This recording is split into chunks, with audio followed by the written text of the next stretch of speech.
Tabia, and today I'm going to show you how to rip a knitting project because I am going to rip this hat and I'm going to show you how I do it and of course tell you why.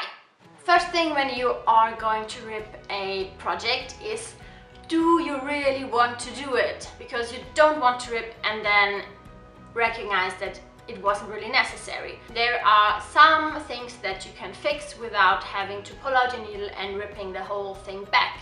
For example, if you drop a stitch, if you misplace or missed an increase or a decrease, if you cabled in the wrong direction, if you are working with a structural pattern and made a knit instead of a purl stitch, if you are working with color work like I am in this one and made one stitch in the wrong color.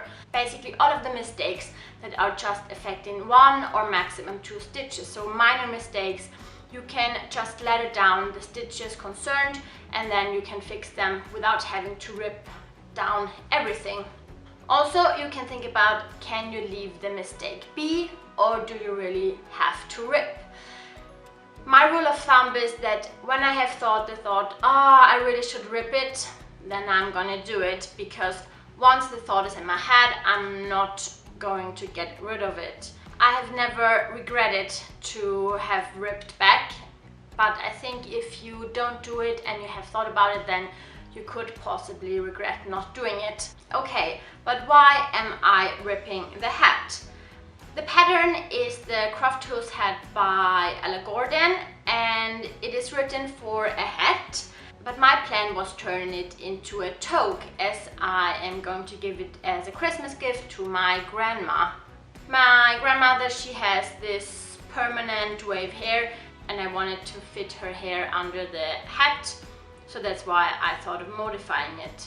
Ironically, I talked about and raved about reading knitting patterns in last week's video, and this time I didn't really read the pattern that carefully at all, so I missed an increase round in the pattern and thought that the increases that I was doing would make my hat larger than the one in the pattern. But actually I made it smaller, so now it's still a hat and not a toque. And of course that's nothing that I can fix. So, and the increase round was down here. So I have to rip it all back and it just has to go.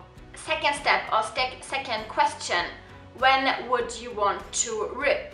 My recommendation is that you would do it rather soon after you discovered that you messed up.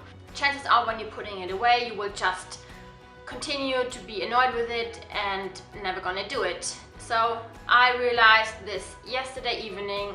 I got so annoyed, I just went to bed, slept right away.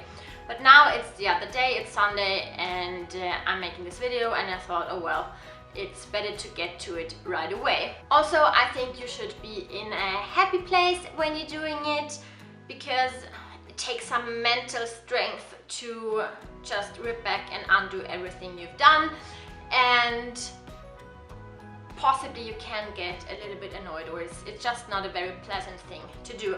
So get into a happy state and also prepare. Make a cup of coffee, a cup of tea, maybe get a biscuit or a cinnamon bun if you're living in Sweden. Put on your comfy clothes, put on your favorite music and make yourself happy, and then just do it. Also, Felicia Temple of the Craft Session, she has started this hashtag ripping for joy. So if you need some more mental support, then you can check it out, and there are tons of pictures of people that are ripping back their projects. I will put a link into the description box to the hashtag and as well to a blog post of hers where she is talking about that basically ripping back is a part of the creative process, and if you have to rip back, then it means that you made a mistake and that you learned something, and it can still be a good thing. So let's do it! The first thing that we are going to do is to pull out the needle. Depending on how many rows you are going to rip back, it can be a good idea to try to pick up the stitches before you're ripping back, so that you don't rip further than you really have to. and in that case you would want to pick up the right leg of every stitch. So when you've picked up all of your stitches, it's time for the fun part, or the scary part, to rip out. And my recommendation is to wind the yarn up directly, because otherwise, especially when you, like me, are ripping a colorwork project, you are going to have loads of tangled yarn.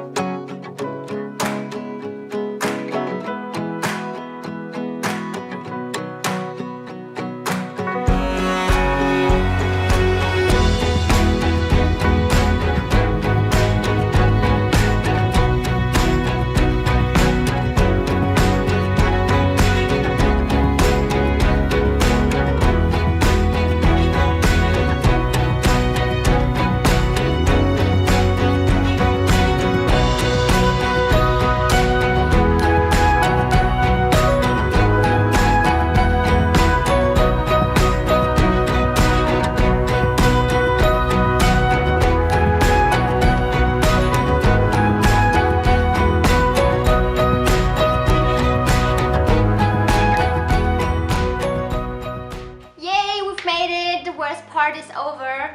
Pro tip, continue knitting right away, so you are getting back into the flow, and then you can get back to your project at a later point more easily. Thank you so much for watching today, and thank you for supporting me in this very hard endeavor of ripping my whole hat. I'm also wondering, do you usually rip back your projects, or do you just leave mistakes be? Leave me a comment down below.